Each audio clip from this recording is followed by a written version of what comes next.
Hello friends, Mahanadi நாளைக்கான prediction பார்த்துடலாம். விஜய்க்கு வெண்ணிலா விட காவேரி தான் ரொம்ப முக்கியம். காவேரி மேலே வச்சிருக்க அன்பு தான் பெருசுன்னு நினைக்கிறவங்க கண்டிப்பாக நம்ம வீடியோக்கு ஒரு லைக் பண்ணிக்கோங்க. விஜய்க்கு ஆசிரமத்துலேருந்து கால் பண்ணுவாங்க. கால் பண்ணி நீங்கள் ஒய்ஃபோட பர்த்டே அன்றைக்கி லஞ்சுக்கு ப்ரொவைட் பண்ணுறதுக்காக காசு கட்டியிருந்தீங்க இல்லையா, அன்றைக்கி உங்களால் வந்துட்டு லஞ்ச் கொடுக்க முடியல, இன்றைக்கி தான் வந்துட்டு ஸ்கெடியூல் பண்ணியிருக்காங்க, இன்றைக்கி மத்தியானம் வந்தீங்கன்னா கண்டிப்பாக உங்கள் கையாலேயே நீங்கள் லஞ்ச் கொடுத்துடலாம் அப்படின்ற மாதிரி கால் பண்ண கரெக்டாக வந்துட்டு விஜயும் ஆஃபீஸில் இருப்பார். இன்னும் 1 ஹவரில் நான் ஆசிரமத்துக்கு வந்துடுறேன் அப்படின்ற மாதிரி சொல்லிவிட்டு அவரே வந்துட்டு காவேரி டிஸ்டர்ப் பண்ண வேண்டாம், ஆல்ரெடி வந்துட்டு அவள் டயர்டாக இருக்குது, அவளுக்கு உடம்புக்கு முடியலன்னு சொன்னான், ஸோ வந்துட்டு நம்ம அவளுக்கு பதிலாக நம்மளே போய் கொடுத்துட்டு வந்துடலாம், அவரை தொந்தரவு பண்ண வேண்டாம் அப்படின்ற மாதிரி பிளான் பண்ணிட்டு ஆசிரமத்துக்கு விஜயே போவார். விஜய் வந்துட்டு அங்கே இருக்கவங்களெல்லாம் பார்த்து லஞ்ச் கொடுத்துட்டு இருக்கும்போது கரெக்டாக வெண்ணிலாவையும் மீட் பண்ணிடுவார்.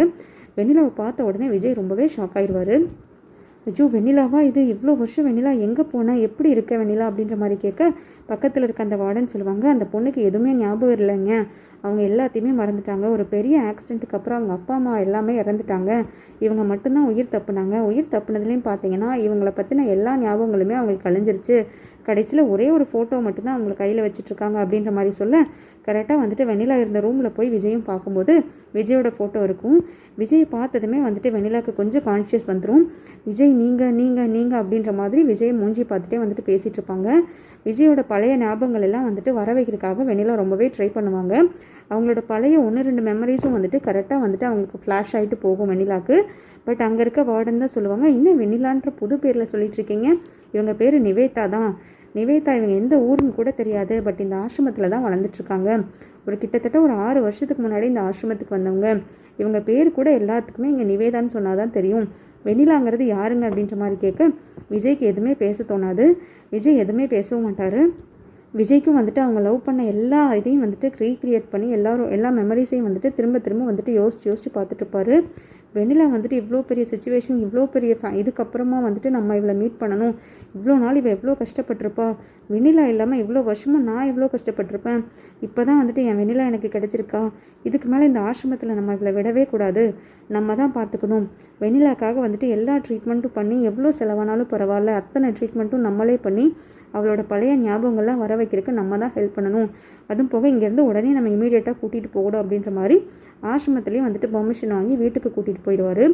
வீட்டுக்கு கூட்டிகிட்டு போனதுமே வந்துட்டு அவங்க தாத்தா கிட்ட ஓடி போய் வந்துட்டு வெண்ணிலாவை கூட்டிகிட்டு போய் இன்ட்ரடியூஸ் பண்ணுவார். ஆசிரமத்துலேருந்து வெண்ணிலா வந்துட்டு விஜய் கூட போகிறதுக்கு அவங்களும் சம்மதம் சொல்லிடுவாங்க. ஆசிரமத்தில் ஃபஸ்ட்டு வேண்டாம் அப்படிங்கிற மாதிரி சொல்லும்போது வெண்ணிலா தான் சொல்லுவாங்க, எனக்கு இவரை தெரியும், நான் இவர் கூட போகிறேன் அப்படின்ற மாதிரி சொல்ல, என்னது நிவேதா கிட்டேருந்து இவ்வளோ ஒரு சேஞ்சஸ் தெரியுது, இது வரைக்கும் வாயை திறந்து பேசினதே இல்லையே, இப்போ வந்துட்டு இவ்வளோ ரியாக்ட் பண்ணுறாங்கன்னா கண்டிப்பாக வந்துட்டு இவங்களுக்கும் வெண்ணிலாவுக்கும் ஏதோ சம்மந்தம் இருக்குது, நிவேதா வந்துட்டு இவங்க கூட அனுப்பி வைக்கிறது தான் நல்லது, நிவேதா வேறு இவர் வெண்ணிலாங்கிறாரு, நம்மளுக்கும் வெண்ணிலானே வாயில் வருது, ஸோ இவங்க 2 பேர்த்தையும் அனுப்பி வைக்கிறதா நம்மளுக்கும் நல்லதுன்னு படுது அப்படின்னு சொல்லிட்டு அங்கே இருக்க ஃபார்மாலிட்டிஸ் எல்லாம் முடிச்சுட்டு வெண்ணிலா வந்துட்டு விஜய் கூடவே அனுப்பி வச்சுருவாங்க. அதுக்கப்புறம் வீட்டுக்கு கூட்டிகிட்டு போய் ரொம்ப சந்தோஷப்படுவார் விஜய். அவங்க தாத்தாவெல்லாம் கூப்பிட்டு காமிப்பார், தாத்தா இங்கே ஓடி வாங்க தாத்தா, என் வெண்ணிலா திரும்பி என்கிட்டயே வந்துட்டா, இங்கே பாருங்கள் வெண்ணிலா வந்துட்டு உயிரோடு தான் இருக்கா, எவ்வளோ வருஷம் நான் அவளுக்காக காத்துட்ருந்தேன், இப்போ எனக்கு கையில் கிடச்சிட்டா வெண்ணிலா, இவளை பார்த்தது தான் எனக்கு போன உயிர் திரும்பி வந்த மாதிரி இருக்குது, ஆனால் இவளுக்கு ஒரு சின்ன பிரச்சனை இருக்குது தாத்தா, இவளுக்கு பெரிய ஆக்சிடெண்ட் ஆகிருக்கு, அதில் எல்லாத்தையுமே இவள் மறந்துட்டாலாமா, நம்ம தான் வந்துட்டு ட்ரீட்மெண்ட் கொடுத்து நம்ம தான் ஹெல்ப் பண்ணி இவளோட பழைய ஞாபகங்கள்லாம் வந்துட்டு திரும்ப வர வைக்கணும், நம்ம தான் இவளை நல்லா பார்த்துக்கணும், ஆசிரமத்துலேருந்து நான் கூட்டிகிட்டு வரேன், இனிமேல் வந்துட்டு வெண்ணிலா இங்கே தான் இருப்பா அப்படின்ற மாதிரி சொல்ல கரெக்டாக வந்துட்டு அங்கே காவேரியும் வந்துடுவாங்க. காவேரி அதை பார்த்ததுமே ரொம்ப ஷாக் ஆகிடுவாங்க. வெண்ணிலாவையும் விஜயும் வந்துட்டு ஒட்டுக்கா இருக்கிறத பார்த்ததும் விஜய் வந்துட்டு வெண்ணிலா கையை பிடிச்சி தாத்தா கிட்ட இன்ட்ரடியூஸ் பண்ணது பேசினதெல்லாம் கேட்டதுமே காவேரி ரொம்ப ஷாக் ஆகிடுவாங்க. அட் த சேம் டைம் ராகினியுமே வந்துட்டு ரொம்ப ஷாக் ஆகிடுவாங்க.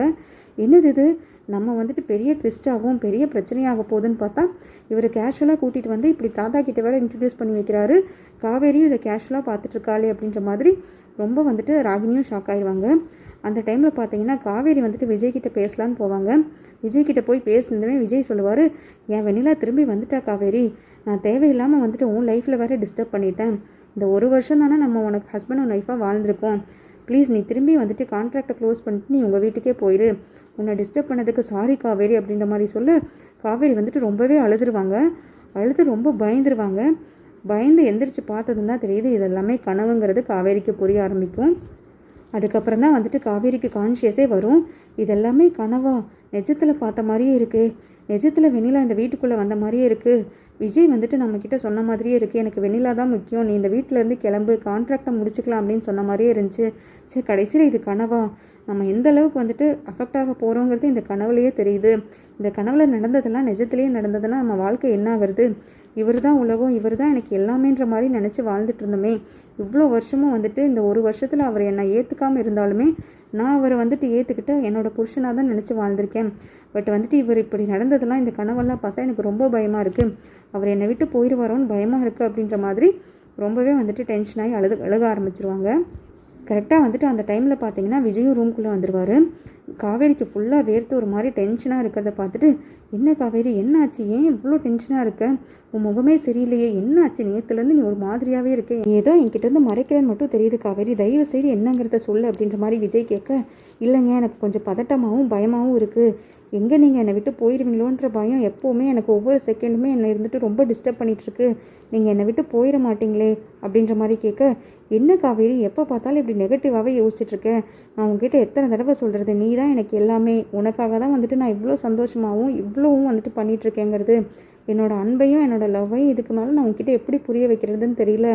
உனக்கு வேறு ஒரு விஷயம் ஒன்று தெரியுமா, தாத்தாக்கு வந்துட்டு நம்ம கான்ட்ராக்ட் விஷயத்தை வந்துட்டு எப்போயோ அவர் தெரிஞ்சிருக்காரு. நம்ம ஸ்டார்டிங்கில் சண்டை போட்ட டைம்லேயே வந்துட்டு தாத்தாக்கு எல்லா உண்மையும் வந்துட்டு தெரிய வந்திருக்கு. பட் இது வரைக்குமே வந்துட்டு அவர் நம்மக்கிட்ட காமிக்காமல் நம்மளாக வந்துட்டு ஒரு அண்டர்ஸ்டாண்டிங்க்கு வந்து நம்மளாக சேருவோன்ற நம்பிக்கையில தான் அவர் காத்துட்டு இருந்திருக்காரு. அவரோட நம்பிக்கை வந்துட்டு வீண் போகலை. நான் தாத்தா கிட்ட என்ன சொன்னேன் தெரியுமா, என் காவேரிக்கு நான் கான்ட்ராக்ட் பேப்பரை கிழிச்சு போட்டு தான் வந்துட்டு என் அன்பையும் லவ்வையும் சொல்லணுங்கிறது இல்லை, அவள் என் பொண்டாட்டிங்கிறது அவளுக்கு நல்லாவே தெரியும், அவள் இல்லைன்னா என் லைஃபே இல்லைங்கிறத வந்துட்டு நான் என்னோடய அன்பாலையும் என்னோடய பாசத்தாலையுமே நான் புரிய வச்சுட்டேன் தாத்தா, கான்ட்ராக்டெல்லாம் ஒரு விஷயமே கிடையாது, நாங்கள் 2 பேரும் நிஜ புருஷன் பொண்டாட்டியாகவே வாழ ஆரம்பிச்சிட்டோன்னு சொன்னதில் அப்புறம் தான் வந்துட்டு அவர் சந்தோஷமாகவே இருந்தார். ஏன் உனக்கு இன்னும் இந்த சந்தேகமும் பயமும் இருக்குதுன்றது எனக்கு தெரியல, நீ தாண்டி எனக்கு எல்லாமே, டைம் வேஸ்ட் பண்ணாமல் வா காவேரி, நம்ம கொஞ்சம் சந்தோஷமாக வந்துட்டு பேசிகிட்டு இருக்கலாம், எப்போ பார்த்தாலும் இப்படி நெகட்டிவாக யோசிக்கிறத முதல்ல நிறுத்து, ஒன்றும் உன் வீட்டு பிரச்சனையும் யோசிக்கிற, இல்லைன்னா ஏதாவது நெகட்டிவாக யோசித்து உன்னையே வந்துட்டு உன் மூளையும் நீ ஸ்பாயில் பண்ணிகிட்ருக்க, பி ஹாப்பி காவேரி அப்படின்ற மாதிரி சொல்ல, சரி ஓகேங்க சாரிங்க இவ்வளோ உங்களை டிஸ்டர்ப் பண்ணிட்டதுக்கு, இவ்வளோலாம் வந்துட்டு நான் உங்ககிட்ட பேசி உங்களை ஹர்ட் பண்ணது தப்பு தான், சாரிங்க அப்படின்ற மாதிரி சொல்லிவிட்டு கட்டி பிடிப்பாங்க காவேரி வந்துட்டு விஜயை. உடனே வந்துட்டு விஜய் சொல்லுவார், எதுவாக இருந்தாலும் என்கிட்ட ஓப்பனாக பேசு காவேரி, நீ தான் எனக்கு எல்லாமே, இந்த உலகத்தில் வந்துட்டு நீ தான் எனக்கு முக்கியம்டி, எது நடந்தாலும் வந்துட்டு எக்காரணத்துக்கு ஒன்று நான் உன்னை விட்டுறவே மாட்டேன், நீ அதுக்காக வந்துட்டு வரி பண்ணவே கூடாது, ஐ லவ் யூ காவேரி அப்படின்ற மாதிரி அவரும் ப்ரப்போஸ் பண்ண, இவங்களும் வந்துட்டு சிரிச்சுக்கிட்டே வந்துட்டு ஹக் பண்ணுவாங்க விஜயை. இதெல்லாம் வந்துட்டு போகிற போக்கில் வந்துட்டு ராகினி பார்த்துருவாங்க. இதுங்க ரெண்டும் வந்துட்டு இன்னும் ரொமான்ஸ் பண்ணிட்டு தான் சுற்றிட்டுருக்கா, இவகிட்ட நம்ம என்ன சொன்னோம், விஜய்கிட்ட முதல்ல போய் இந்த விஷயத்தெல்லாம் சொல்லி வெண்ணிலா வந்துட்டு கூட்டிகிட்டு வந்து விஜய் கூட சேர்த்து வைன்னு சொன்னால், இவ இங்கே வந்துட்டு அடுத்த குழந்தைக்கு பிளான் பண்ணிட்டுருக்கா போல இருக்குது, இவளோட பிளானிங் என்னன்னு தெரியலையே, ஒரு வேளை வந்துட்டு ப்ரெக்னென்ட் ஆகிட்டு குழந்தையெல்லாம் பெற்றுக்கிட்டானா வெண்ணிலாவே விஜய் வந்துட்டு சேர்த்து வைக்க முடியாது, பிரிச்சிடலான்ற மாதிரி வேறு ஒரு ட்ராக்கில் போய் பிளான் பண்ணுறான்னு நினைக்கிறேன். முதல்ல வந்துட்டு இதை அப்பா கிட்ட சொல்லணும், அதே மாதிரி நாளைக்கே முதல்ல விஜய்கிட்ட எல்லா விஷயத்தையும் சொல்லி அவளை மிரட்டணும், அல்லது வந்துட்டு நம்மளே கூட விஜய்கிட்ட இந்த விஷயத்தெல்லாம் சொல்லிடணும்.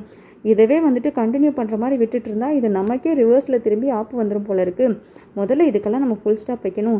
இவளுக்கு பாரு எவ்வளோ நெஞ்செழுத்தோன்னு, இத்தனை நடந்தும் வந்துட்டு விஜய் கூட ரொமான்ஸ் பண்ணுறதை மட்டும் நிறுத்தவே மாட்டேங்கிறான், எவ்வளோ சந்தோஷமாக இருக்கான் நம்ம முன்னாடியே, கொஞ்சம் கூட இவன் மனசுலேயும் இவன் உடம்புலையும் பயம் தெரியவே மாட்டேங்குது, விட்டால் நம்மளே மிரட்டுவா போல இருக்குது. பேசாமல் வெண்ணிலாவை இங்கே டைரெக்டாக கூட்டிகிட்டு வந்தே இவங்களுக்கெல்லாம் வந்துட்டு ஷாக் கொடுத்துடலாமா, ஷாக் ரியாக்ஷனில் இந்த கிழவிக்கும் என்ன ஆகும்னு தான் தெரியல, எதுக்கும் நம்ம பொறுமையாகவே இதை ஹேண்டில் பண்ணுவோம். முதல்ல வந்துட்டு நான் காவேரி கிட்ட சொல்லி விஜய்கிட்ட இந்த விஷயத்தை ஃபஸ்ட் சொல்லி அவளை ஃபஸ்ட்டு பிளாக்மெயில் பண்ணுவோம் அப்படின்ற மாதிரி பயங்கரமாக பிளான் பண்ணுவாங்க.